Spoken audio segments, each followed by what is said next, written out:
Hi, my name is Danielle Faulkner, and I'm currently studying organizational management at Tusculum College in Knoxville, Tennessee.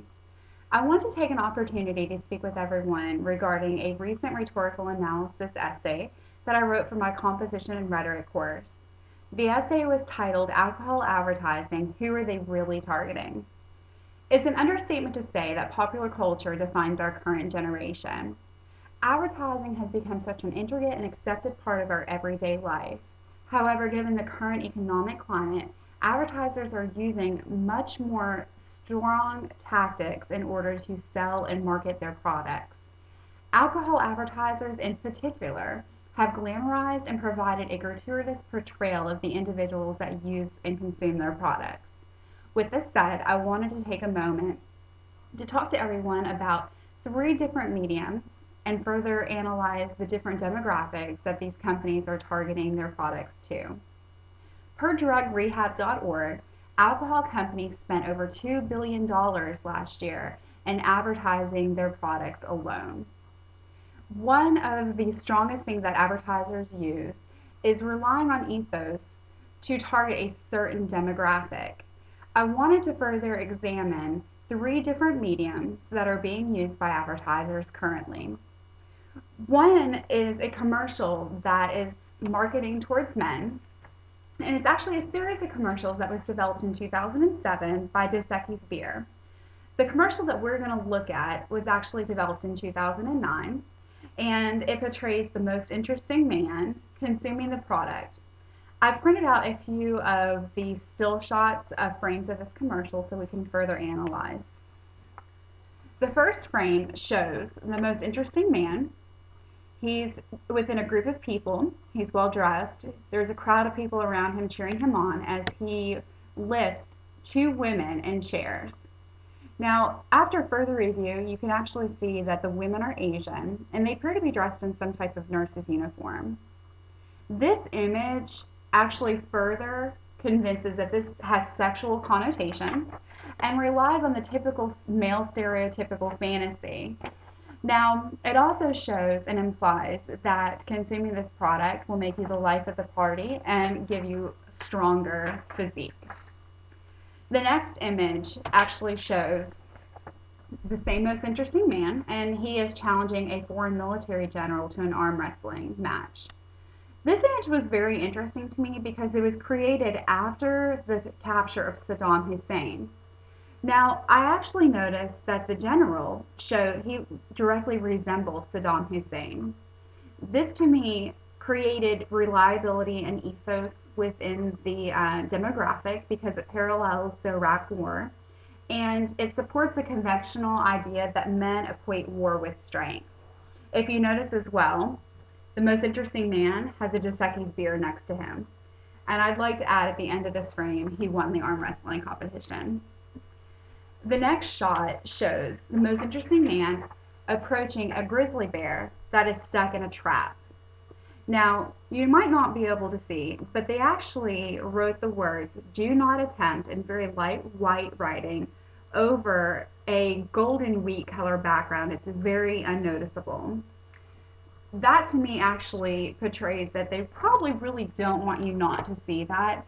They want this image to give you the idea that drinking their product gives you a sense of invincibility and a sense of fearlessness. The narrator actually states that his cologne eludes a certain aroma of fearlessness, which that further supports my claim with this image. The last image shows the most interesting man sitting at a table, and there's two very attractive young women on either side of him. He's drinking a Dos Equis beer, and if you notice, the woman also next to him is drinking the beer. Now, something that I found very interesting with this is that there's actually two men in the same shot on either side of him around the table. They're hidden in the shadows and they go widely unnoticed. This image portrays that by drinking this product, and because these men are not drinking the product at the table, that it will cause you to have more attention from the female audience and again make you be the life of the party. The most interesting man ends this commercial by saying, "I don't always drink beer, but when I do, it's Dos Equis." This idea gives you that if you consume this product, it'll make you the life of the party, give you strength, invincibility, and just all around make you cooler, which plays into the male stereotypes and ideas of what really eludes a certain amount of prestige to women. The next image that I want to look at is actually developed by Sky Vodka, and it was also a series of ads and a campaign titled She Wins. Now, one thing that I found very interesting about this is it kind of further solidifies the fact that these companies are using very interesting tactics to sell and market these products to different demographics. Per the Center for Alcohol Marketing and Youth, women equate to half of the population that actually consumes alcohol. Now, because again of the current economic crisis, these companies are using different techniques to market their products to this rather uncharted territory of consumers. This ad was very interesting to me of all of the ads that I reviewed because after first glance, it actually looks to me as if it's being marketed towards men. Because of the suggestive imagery, that even further supports the claim that it's being marketed towards men. However, after further review, I find that this is actually marketed towards women because it's created with their hidden fears in mind. Now, the woman in the picture, she has her head tilted back seductively, and she's very beautiful. She appears to be one of these women that have relied on her good looks time after time to get ahead. If you see, she is leaning very dominant in stance over the man, who appears to be blindfolded with his own tie.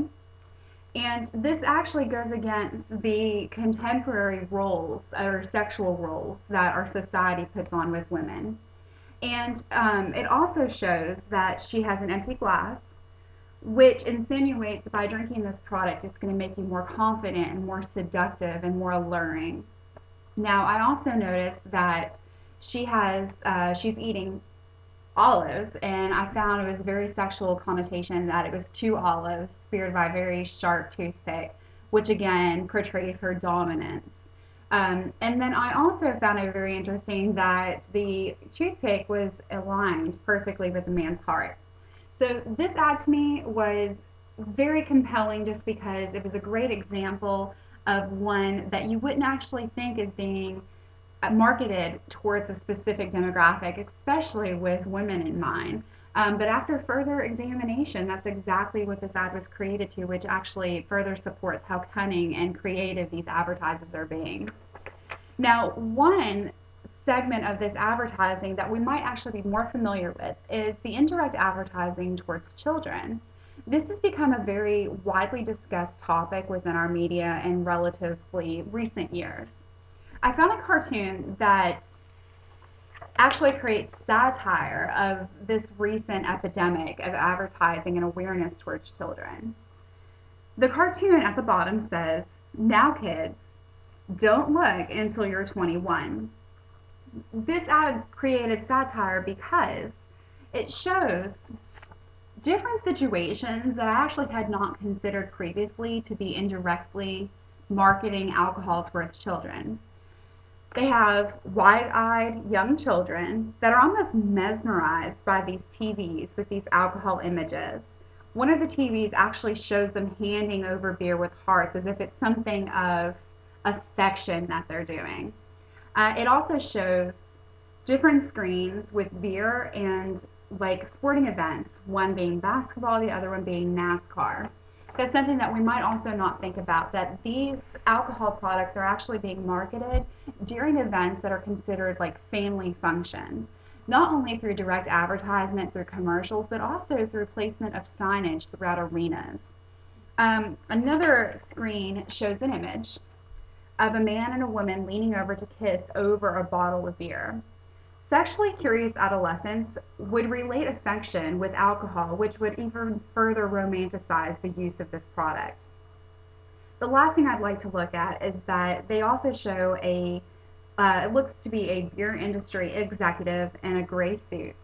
And he's wagging his finger in almost a disapproving manner of saying, "Do as I say, not as I do." Now, This ad further highlights the hypocrisy that is, created within our society.